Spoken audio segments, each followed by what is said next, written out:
प्रिय संस्कृत मित्राणि नमः संस्कृताय। मैं अंजलि त्रिपाठी आप सभी के अपने यूट्यूब चैनल संस्कृतम संवत्ते हार्दिक स्वागत अभिनंदन करती हूँ। हम लोग अध्ययन कर रहे थे संस्कृत साहित्य के वन लाइनर क्वेश्चन आंसर, जिसमें से एक भाग के प्रश्नोत्तरी आप तक शेयर कर चुके हैं। दूसरे भाग के प्रश्नोत्तरी को हम लोग आज देखेंगे। संस्कृत साहित्य से बनने वाले सभी महत्वपूर्ण प्रश्नों का समावेश है यहाँ पे। तो सभी मित्र अपने मित्रों तक वीडियो को अवश्य शेयर करें, सेशन को लाइक करें और चैनल को सब्सक्राइब करें। आइए देखते हैं वन लाइनर क्वेश्चन आंसर उत्तर रामचरितम से, जिसकी कुछ प्रश्नोत्तरियाँ हो चुकी थी, आज थोड़े से और बचे हैं, इसको देख लेते हैं। प्रश्न है हमारा पहला, गुणा पूजा स्थानम गुणोषु न च लिंगम न च वय, यह शुक्ति प्राप्त होती है। यह कहाँ प्राप्त होती है? तो यह उत्तर रामचरितम में प्राप्त होती है। चतुर्थ अंक के 11वें श्लोक में पुरंद्रीणाम चित्तम कुसुम सुकुमारम ही भवती, यह सुक्ति कहाँ से प्राप्त होती है? तो ये भी उत्तर रामचरितम से प्राप्त होती है। अगला प्रश्न है, हृदयम त्वेव जानाति प्रीति योगम परस्परम, यह सुभाषित उपलब्ध है। यह भी उपलब्ध है उत्तर रामचरितम में। पूटपाक प्रतिकाशो रामस्य कर्णोरसः, यह श्लोकांश प्राप्त होता है। यह उत्तर रामचरितम के तृतीय अंक के पहले श्लोक में प्राप्त होता है। उत्तर रामचरितम नाटक का अंगिरस है। उत्तर रामचरितम के नाटक का अंगिरस क्या है? तो वह है कर्णोरस। राजशेखर ने भभूति को किसका अवतार बतलाया?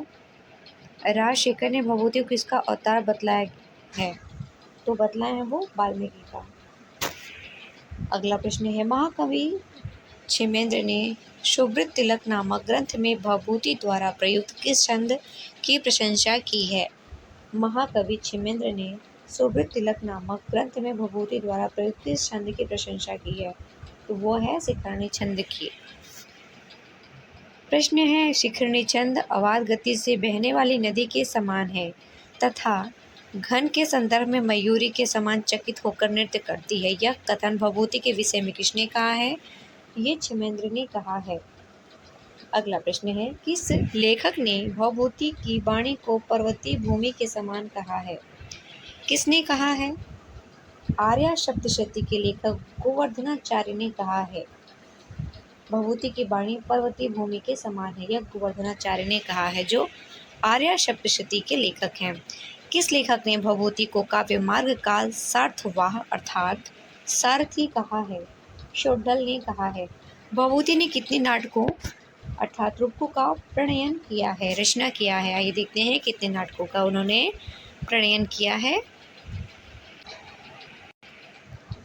3 नाटक हैं, मालती माधवम, महावीर चरितम और उत्तर रामचरितम, जो बहुत ही महत्वपूर्ण नाटक है।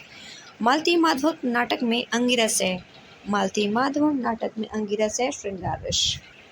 अगला प्रश्न है, महावीर चरितम नाटक में अंगिरस है, यहाँ पे है महावीर चरितम में है वीर रस।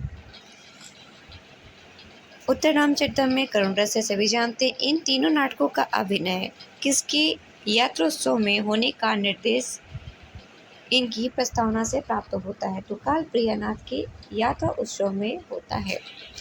अगला प्रश्न है, भवभूति का स्थिति काल क्या माना जाता है? भवभूति का स्थिति काल क्या माना जाता है? 680 से 750 माना जाता है। अगला प्रश्न है, भवभूति ने अपने तीनों रूपों में स्वयं को किस नाम से कहा है? तो पद वाक्य प्रमाणज्ञ के नाम से कहा है। भवभूति के पिता का नाम क्या है? भवभूति के पिता का नाम नीलकंठ है। भवभूति की माता का नाम जतुकर्णी, पिता का नाम नीलकंठ, माता का नाम जतुकर्णी। अगला प्रश्न है, इतिहासकार डॉक्टर मिराशी के अनुसार भवभूति की उपाधि क्या है? श्रीकंठ। मालती माधवम नामक प्रकरण में कितने अंक हैं? मालती माधवम नामक प्रकरण में 10 अंक हैं।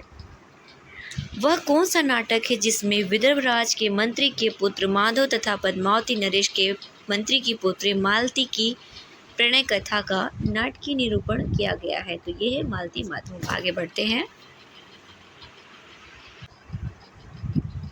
उत्तर रामचरितम के प्रश्नोत्तर खत्म हो चुके हैं। अब हम लोग आगे अंबिका दत्त व्यास विरचित शिवराज विजयम। आइए देखते हैं।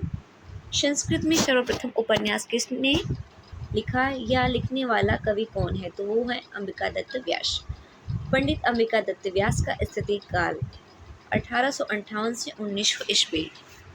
संस्कृत का पहला उपन्यास किसे कहा गया है? संस्कृत का पहला उपन्यास शिवराज विजय को कहा गया है, जो अंबिकादत्त व्यास द्वारा विरचित है। 1898 ईस्वी में लिखित शिवराज विजय उपन्यास का प्रकाशन कब हुआ था? तो यह हुआ था 1900 ईस्वी में। 1898 में लिखा गया था और प्रकाशन हुआ था 1900 ईस्वी में। अगला प्रश्न है, शामवत नामक नाटक की रचना किसकी है? अंबिकादत्त व्यास की है। काशी में रहने वाले अंबिकादत्त व्यास के पूर्वज कहाँ के निवासी थे? तो ये थे जयपुर के निवासी। अंबिकादत्त व्यास के जो पूर्वज थे वह जयपुर के निवासी थे। अंबिकादत्त व्यास का देहांत कब हुआ? अंबिकादत्त व्यास का देहांत हुआ था 15 नवंबर 1900 ईस्वी को। शिवराज विजयम कैसा उपन्यास है? तो यह एक ऐतिहासिक उपन्यास है। शिवराज विजयम में कितने विराम है? 3 विराम हैं। अगला प्रश्न है, शिवराज विजयम के प्रत्येक विराम में कितने कितने निश्वास हैं? 4 निश्वास हैं। दक्षिण में मुस्लिम शासकों के अत्याचारों से उद्विग्न शिवाजी के विजयों से संतप्त किस शासक ने उन्हें मारने के लिए अफजल खां को भेजा?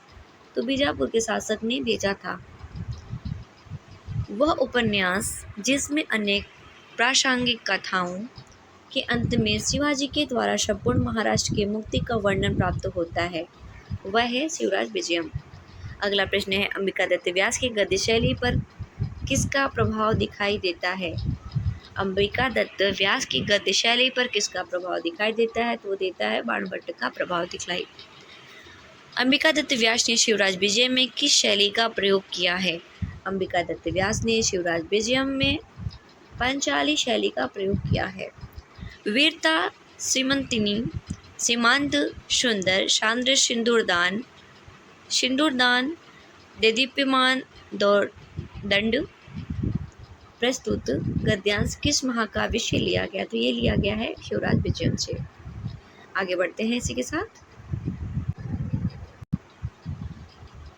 नेक्स्ट प्रश्न है, क्वाधुना मंदिरे जय जय ध्वनि, क्व सम्प्रति तीर्थे तीर्थे घंटानादः, क्वादेपि मठे मठे वेदघोष, अद्य वेदा विच्छिन्न विथुषु विक्षिप्यन्ते। यह गद्यांश किस काव्य में प्राप्त होता है? तो यह प्राप्त होता है शिवराज विजयम में।